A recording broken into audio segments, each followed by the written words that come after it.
सूरज उगने से बदलते हैं ये धरा आसमान,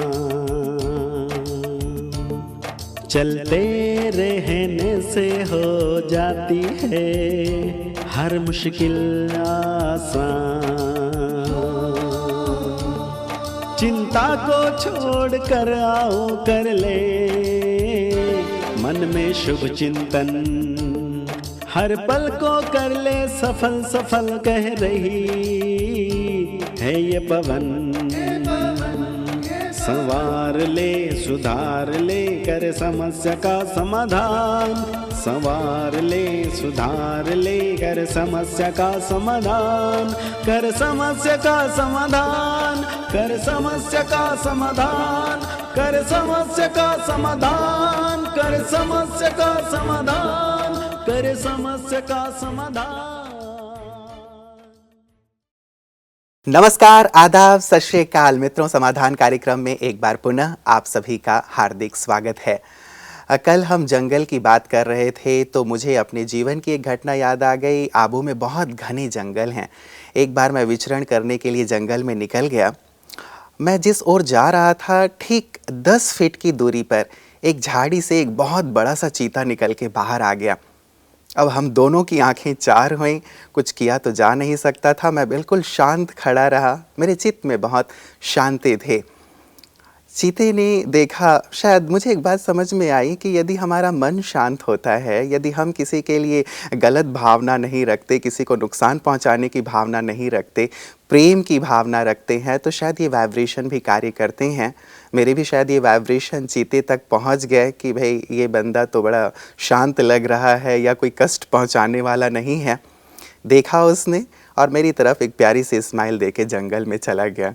मैं वापस आया, जब अपने साथियों से मैंने इसकी चर्चा की तो उन्होंने कहा, बाप रे चीता, चीते को तुमने क्या किया चीते को देख के? मैंने कहा हंसी में कि मुझे क्या करना था, जो भी करना था उसे ही करना था। खैर, लेकिन एक बहुत सुंदर और गहरी बात मेरी समझ में आई कि यदि आप सबसे प्रेम करते हैं, प्रकृति से प्रेम करते हैं, पशु पक्षी से प्रेम करते हैं, मनुष्यों से प्रेम करते हैं, तो ये प्रेम के प्रकंपन उन तक भी जाते हैं और वो भी आपसे प्रेम करने लगते हैं। तो हम भी सबसे प्रेम करना सीख रहे हैं समाधान के माध्यम से, ताकि संसार में सभी हमसे भी प्रेम करें और एक प्रेम भरी दुनिया हम सब स्थापित कर सकें। आइए इस सुंदर चर्चा के साथ, इस सुंदर बात के साथ आज की कड़ी की शुरुआत करते हैं। अभिनंदन करते हैं आदरणीय भ्राता जी का। भ्राता जी, आपका बहुत बहुत स्वागत है, अभिनंदन है। Thank you.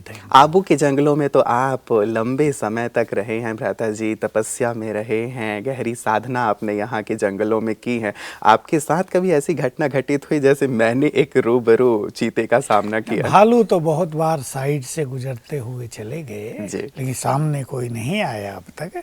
और मैं भी सोचता था कभी सामने आए तो मैं भी दृष्टि दे के देखूं कैसा रहता है पर कभी ऐसा वृतांत हुआ नहीं। पर कि साइड से बहुत निकले, मैं वहाँ प्राय जाता था जहाँ के लिए पता था कि यहाँ एक चीता रहता है।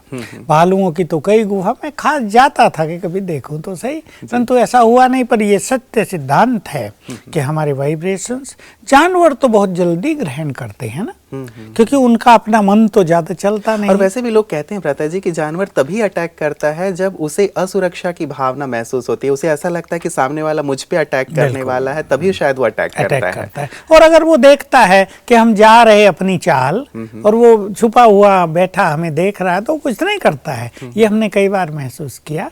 पता चलता था, कहीं मैं भी अकेला बहुत घूमता था कि बदबू आ रही चीते की जैसी, वो बदबू आती है उसकी बॉडी से बहुत, लेकिन कहीं कुछ ऐसा आभास नहीं होता तो पता चलता था वो कहीं बैठा है अपनी मस्ती में। और हमारे वाइब्रेशंस क्योंकि बहुत अच्छे हैं, हम तो योग का अभ्यास करने गए हुए हैं, हमें तो किसी को कुछ कष्ट पहुंचाना नहीं है, ना हम शिकारी हैं, तो उसको भी हमसे निश्चिंतता है। तो ये सत्य है कि अगर संसार में हम सभी के लिए प्योर वृत्ति रख लें, प्यार भरी दृष्टि रख लें, ये सब हमारे अपने हैं। मैं विभिन्न धर्मों के लिए भी कहूँगा, एक दूसरे के धर्म के प्रति जो बहुत कटुता और कड़वी दृष्टि मनुष्य ने बना ली है ना, अब इसको समाप्त करने का समय है कि सभी धर्मों के लोग हमारे अपने हैं। हम सभी एक भगवान की संतान हैं। एक प्यार भरी दृष्टि एक जगह से ही सबको दे दें तो हमारे वाइब्रेशन संसार में फिर से प्यार का एक माहौल पैदा करेंगे। इसकी आजकल बहुत ज़रूरत है। बिल्कुल। और यदि ये हो जाए भ्राता जी, तो जो एक बापू गांधी जी का स्वप्न था कि राम राज्य स्थापित हो जाए, या परमात्मा का भी एक सुंदर उद्देश्य है कि सारा संसार पुनः स्वर्ग बन जाए, तो शायद एक ऐसी सुंदर दृष्टि से, प्यार भरी दृष्टि से ये बहुत सहज और सरल हो जाएगा। बिल्कुल से। बस ये जो कटुता आपस में आ गई, तेरा मेरा। अभी देखिए, मैं छोटी सी बात कहूँ प्रसंग में, हम आगे चलते हैं। मंत्री कोई भी, चीफ मिनिस्टर किसी विशेष जाति का बनता है, अपने जाति वालों को एकदम प्रमोट कर देता, आगे बढ़ा देता है। फिर दूसरा आएगा, वो उसे कैंसिल करेगा, उन्हें सजाएं देगा, अपनी जाति वालों को आगे बढ़ाएगा। ये भूल गया मनुष्य कि जब वो चीफ मिनिस्टर बन गया तो वो सबका है। जब वो प्राइम मिनिस्टर बन गया तो पूरे देश का है। चीफ मिनिस्टर किसी एक जाति का नहीं, किसी एक वर्ग का नहीं, उन्हें पूरे स्टेट का है। उसको सबके लिए समान भाव से कार्य करना है। देखिए, हमारे बड़े लोगों में भी अगर ये परिवर्तन आ जाए तो पॉलिटिकल फील्ड में बहुत बड़ी चेंज आ जाएगी। ये जो तेरा मेरा और ये गड़बड़ जो हो गई है, ये इस दूषित और सीमित दृष्टि के कारण हो गई है। तो हम सब भगवान के बच्चे हैं, हम सब के लिए हैं, सब हमारे हैं। ये संसार इस तरह हमारा अपना है, हमारा अपना परिवार है।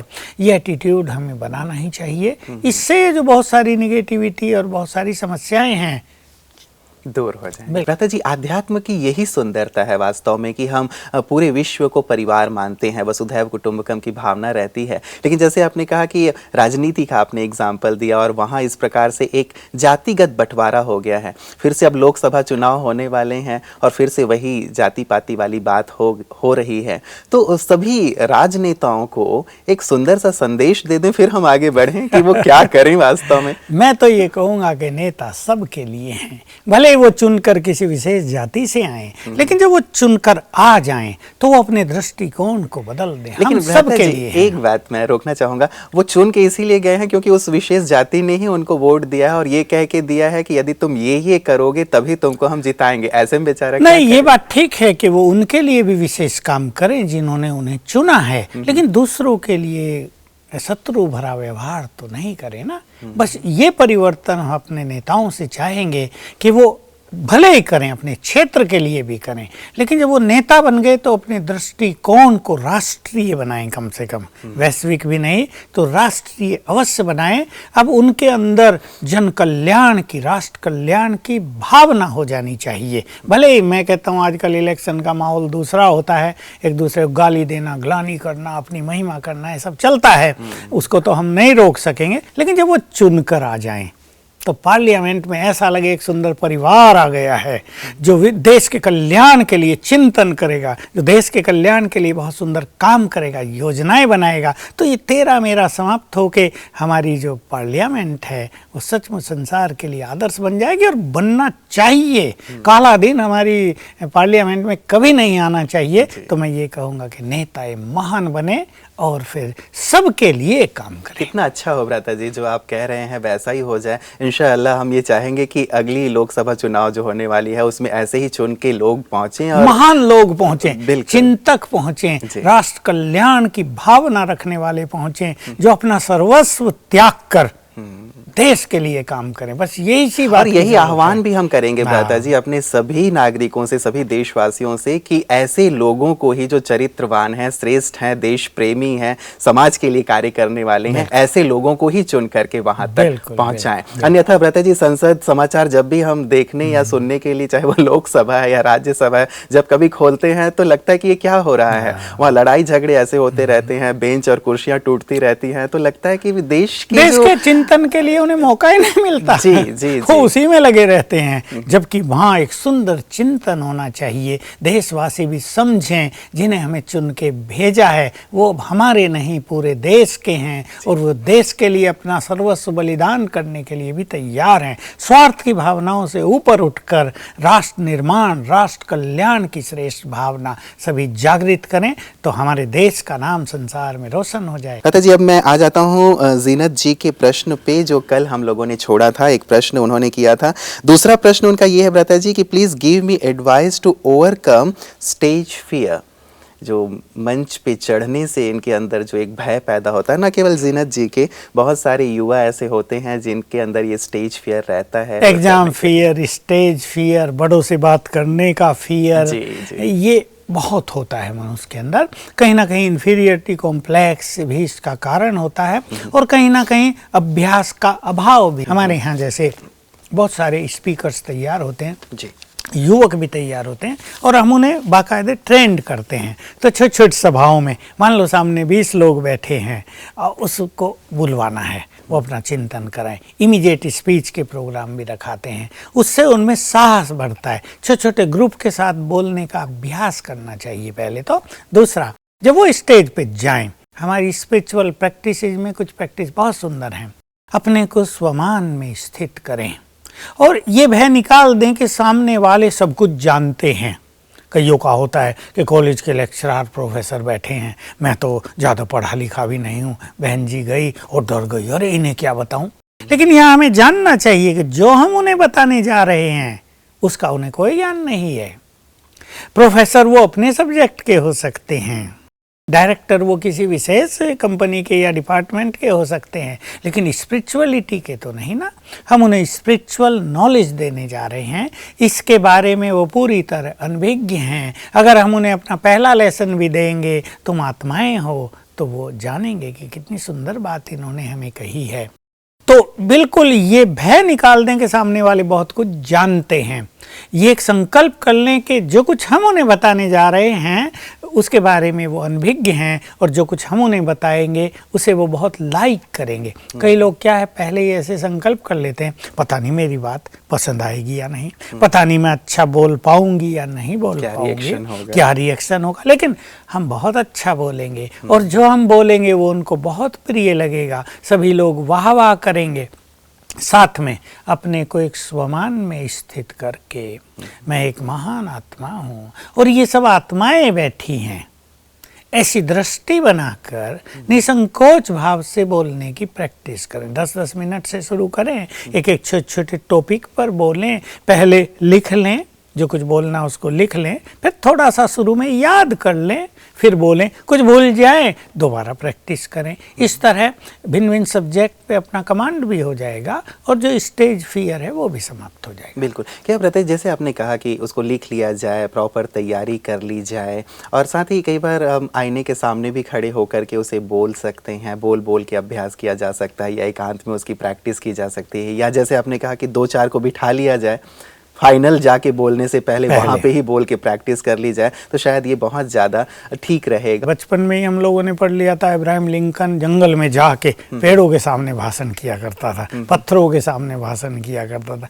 फिर जब भाषण करता सोचता था ये सब भी पत्थर बैठे हैं, तो वो जो एक भय था वो निकल गया। इस तरह प्रैक्टिस तो भिन्न भिन्न तरह से करनी चाहिए। अच्छा, कई लोगों के साथ ऐसा होता है ब्रता जी कि चलिए प्रैक्टिस भी बहुत अच्छी की, लेकिन जैसे ही स्टेज पे चढ़े वैसे ही सारा सपाट हो जाता है, मतलब सब कुछ भूल जाते हैं, अब क्या बोलना है वो उनको याद ही नहीं आता है। ऐसी कंडीशन में क्या ऐसे में ये कर लेना चाहिए कि एक पेपर पे ब्रीफली 5-7 पॉइंट लिख लेने चाहिए जिन पे बोलना है। बस उन पे अच्छे अच्छे स्पीकर भी कभी कभी पेपर ले जाते हैं। शुरू के लिए छोटा सा पेपर ले गए, भले ही पेपर देख के हम पढ़ तो नहीं रहे, पर एक नज़र डाल दी 1 सेकंड के लिए, क्या है भाई, तो फिर से हमारा वो जागृत हो जाएगा, और इस तरह धीरे धीरे प्रैक्टिस हो जाएगी। कई बार ब्रता जी ऐसा होता है कि ऑडियंस में जो लोग बैठे हुए हैं उनका जो रिएक्शन होता है, कई कमेंट करने लगते हैं, कई मुंह बनाने लगते हैं, कई हंसने लगते हैं, और जब उन पे हमारी नज़र जाती है हमें लगता है कि अरे शायद हम ठीक नहीं बोल रहे हैं। ऐसे में भी व्यक्ति बहुत ज़्यादा निराश हो जाता है, नर्वस होता है। मेरे साथ ये घटना हुई, मैं मेलबोर्न में था, तो एक कॉलेज था,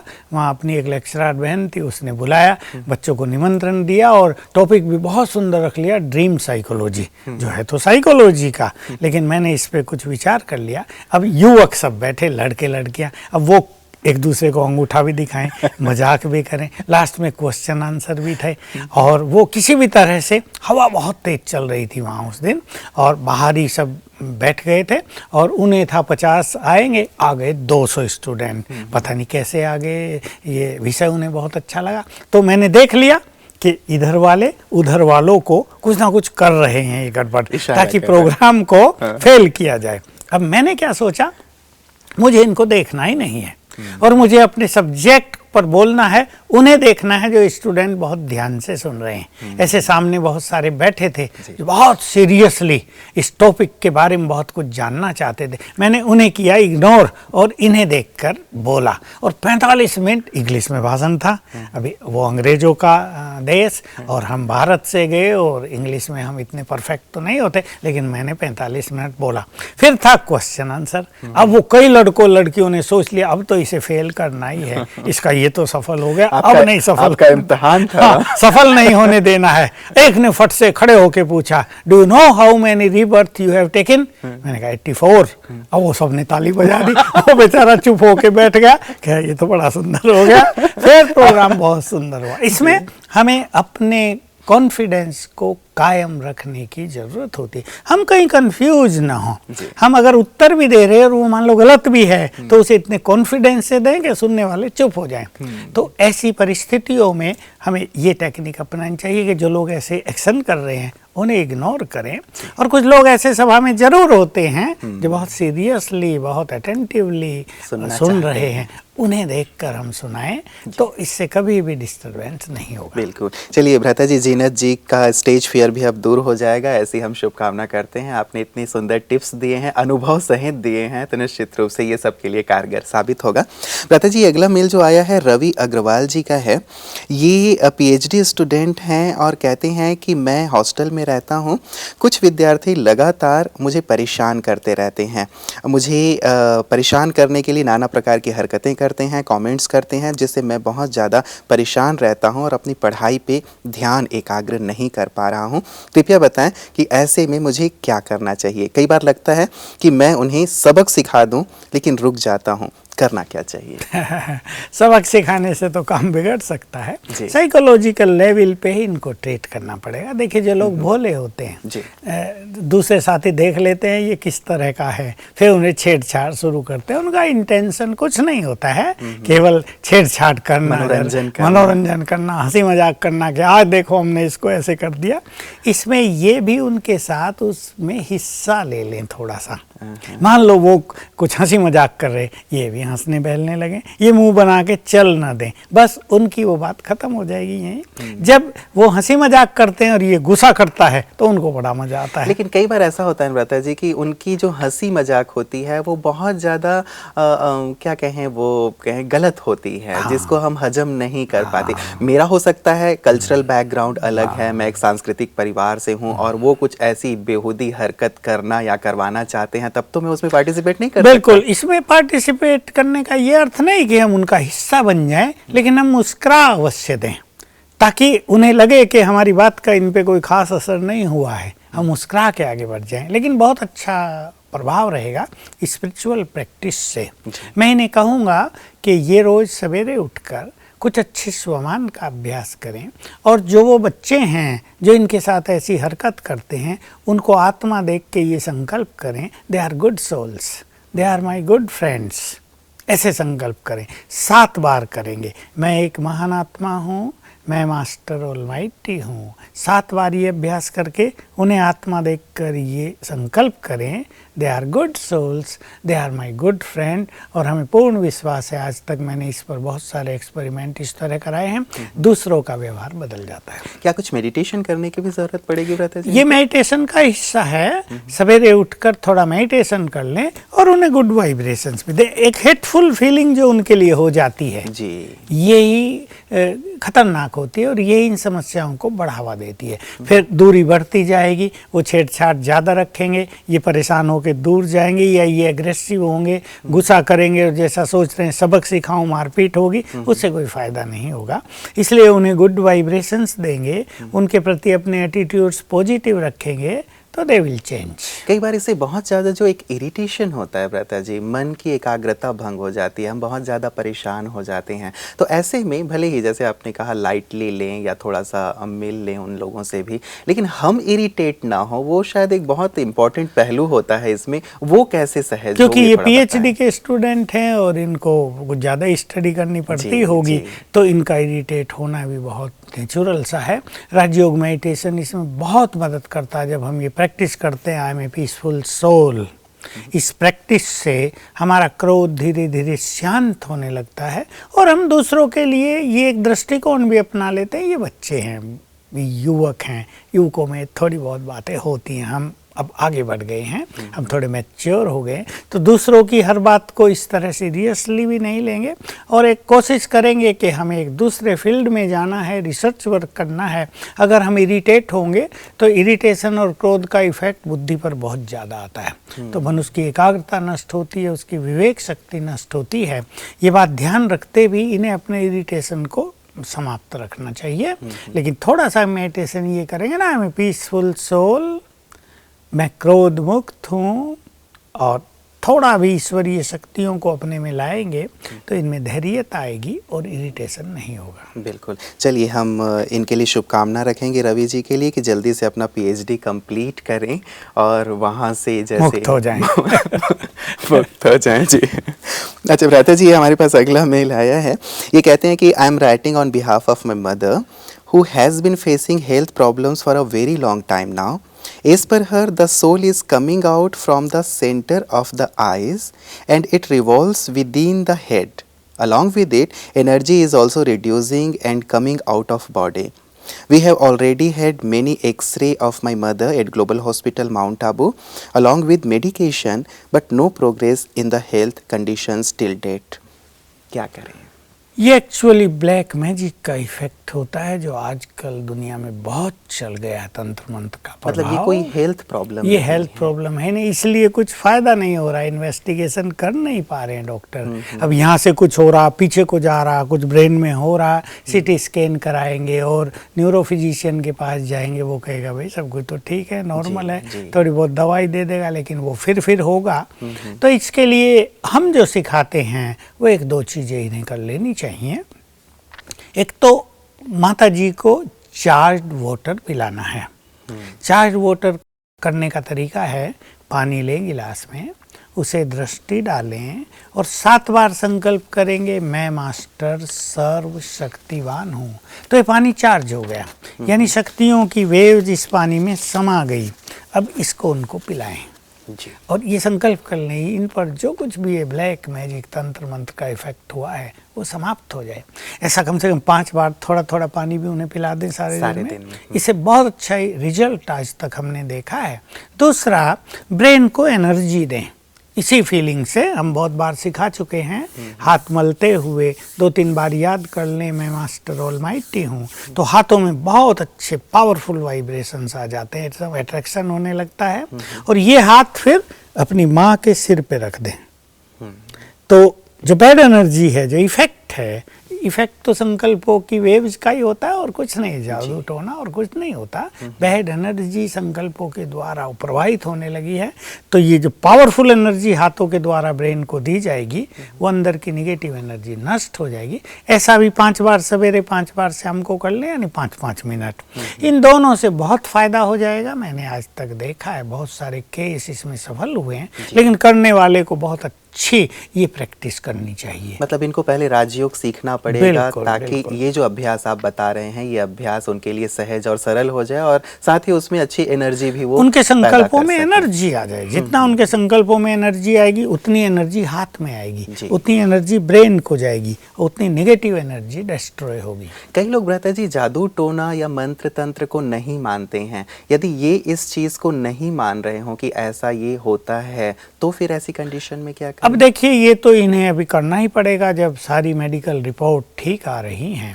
न्यूरोफिजिशियन भी और सब भी जो जानकार जी, आगे भी इन्होंने मेल में वो लिखा था भ्राता जी कि डॉक्टर्स ये कह रहे हैं कि केवल ये आपके मन का भ्रम है और कुछ भी नहीं है, लेकिन उन्हें तकलीफ तो हो ही तकलीफ तो हो ही रही भी। मन का कहने से तो काम नहीं चलेगा, वो सो नहीं पाती होगी, उससे सारा दिन परेशानी फील होती होगी, तो कहीं ना कहीं कुछ तो है।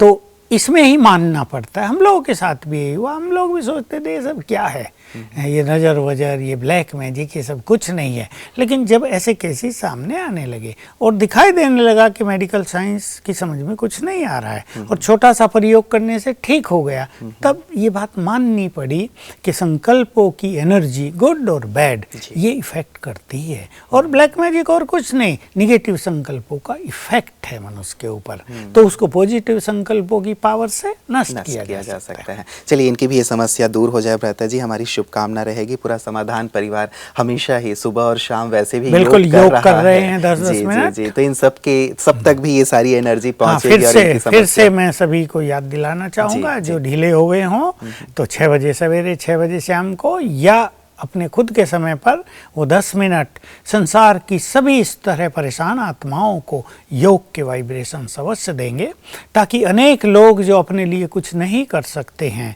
हमारे योग के वाइब्रेशंस उन्हें मदद करें। ये हमारी दूसरों के लिए बहुत श्रेष्ठ सहानुभूति, बहुत श्रेष्ठ कोऑपरेशन, और सचमुच तो यही हमारा परम कर्तव्य भी है। बिल्कुल भ्राता जी, कोई और नया अभ्यास जोड़ें इसमें। आप लगातार उसके लिए अभ्यास बताते रहे हैं, फिर भी आज चूंकि चर्चा अब निकल पड़ी है सुबह और शाम के योग की, क्या कोई विशेष और अभ्यास करें जो हम दूसरों के लिए योग कर रहे हैं? 3 अभ्यास उसमें हम करते हैं और सभी को कर लेने चाहिए। एक है शांति के सागर से शांति के वाइब्रेशंस लेकर चारों ओर फैलाना। 3 मिनट ये कर लें, फिर 3 मिनट कर लें कि पवित्रता के सागर से पवित्र वाइब्रेशंस लेकर चारों ओर फैलाना। फिर 4 मिनट कर लेंगे ऑलमाइटी से शक्तियों की किरणें लेके सबको देना। तो ये बहुत पावरफुल भी हो जाएगा 3-3 मिनट करने से। जी। और पूरा समय सफल होगा, और वाइब्रेशंस तो चाहे शांति के हों या प्योरिटी के हों, शक्तियों के हों, वो सबको मदद करेंगे। भ्राता जी, ये योग के सुंदर अभ्यास सभी लोग कर ही रहे हैं, और आज भी आपने जो सुंदर अभ्यास बताए हैं बहुत अच्छा रहेगा। 3-3 मिनट सभी लोग करेंगे तो पूरा ही 10 मिनट संपूर्ण सफल होगा। आज की सुंदर चर्चाओं के लिए आपका बहुत बहुत शुक्रिया। मित्रों, जो हमारे नए दर्शक हैं और जिन्हें जानकारी ना हो, उनके लिए मैं बताना चाहूँगा कि समाधान परिवार ने, ब्रह्मा कुमारीज़ के समाधान परिवार ने विशेष करके सहयोग बैंक खोला है। सहयोग बैंक एक नया बैंक है जिसमें आपको धन जमा नहीं करना है, लेकिन अपने सुंदर संकल्पों का बल जमा करना है, अपना योगदान सारे संसार को देना है। ऐसे लोगों को जो सो नहीं पा रहे हैं, ऐसे लोग जो बीमार हैं, ऐसे लोग जिनके पास बहुत सारी समस्याएं हैं और समस्याएं से जूझते हुए बहुत ज़्यादा वो निराश हो गए हैं, हताश हो गए हैं, ऐसे लोगों के लिए सहयोग बैंक है जिसमें हम दूसरी आत्माओं के लिए अच्छा योग करेंगे। सुबह 6 बजे और शाम को 6 बजे 10-10 मिनट के लिए सुंदर प्रैक्टिसेस जो करनी है वो भ्राता जी ने आपको बता ही दिए हैं। ये अभ्यास जो कर रहे हैं सचमुच बहुत आनंद का अनुभव कर रहे हैं, क्योंकि जब हम दूसरों के लिए कुछ करते हैं तो चित्त बहुत शांत हो जाता है, आनंद से परिपूर्ण हो जाता है, और न केवल उन आत्माओं की दुआएं हमें मिलती हैं बल्कि परमात्मा की भी दुआएं हमें प्राप्त होती हैं। तो आप सहयोग बैंक में ज़्यादा से ज़्यादा जमा करते चलिए, सुख और आनंद से जीवन व्यतीत करते चलिए, यही हमारी शुभकामना है। नमस्कार।